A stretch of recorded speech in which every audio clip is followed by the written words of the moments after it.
Il y a 2 ans, une association biennoise lançait la CityCard, une carte d'identité alternative qui doit simplifier l'accès aux services municipaux pour les sans-papiers.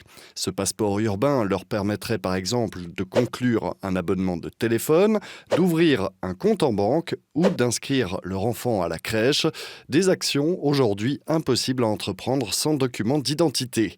La CityCard biennoise n'est toutefois pas reconnue par les autorités.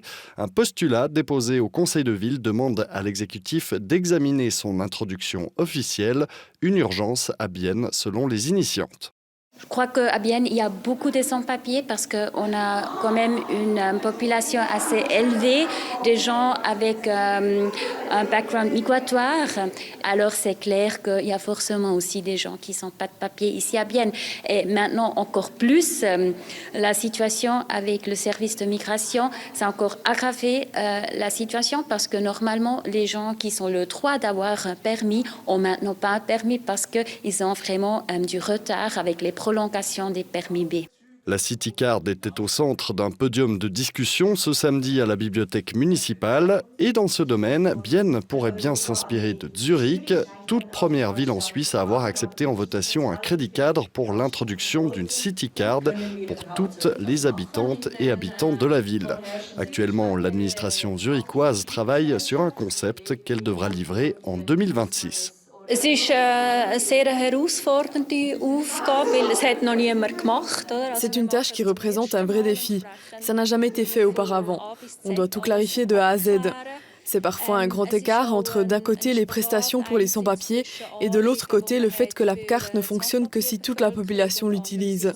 Il reste encore beaucoup de clarifications juridiques et techniques. À la fin, on doit avoir un paquet global qu'on pourra présenter en votation devant la population. Am Schluss müssen wir ein Gesamtpaket haben, das stimmig ist, wo dann auch wieder die Abstimmungsbevölkerung dazu zustimmen kann. La ville de Berne, elle aussi, planche sur un projet de CityCard. L'exécutif de la capitale a adopté un concept de mise en œuvre et travaille actuellement sur des bases juridiques. Pour Karine Yenny, qui co-dirige le service de conseil pour les sans-papiers à Berne, son introduction améliorerait grandement la situation des personnes qui vivent illégalement en Suisse.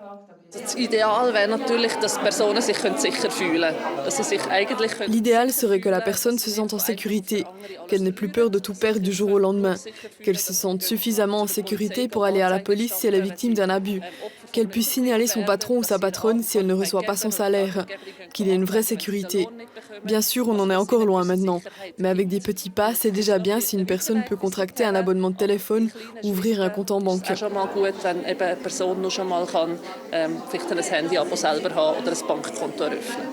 Dans le canton de Berne, il y aurait entre 7 et 9 000 sans-papiers. Ils devront attendre encore quelques années pour profiter d'une CityCard, d'abord à Berne et pourquoi pas à Bienne.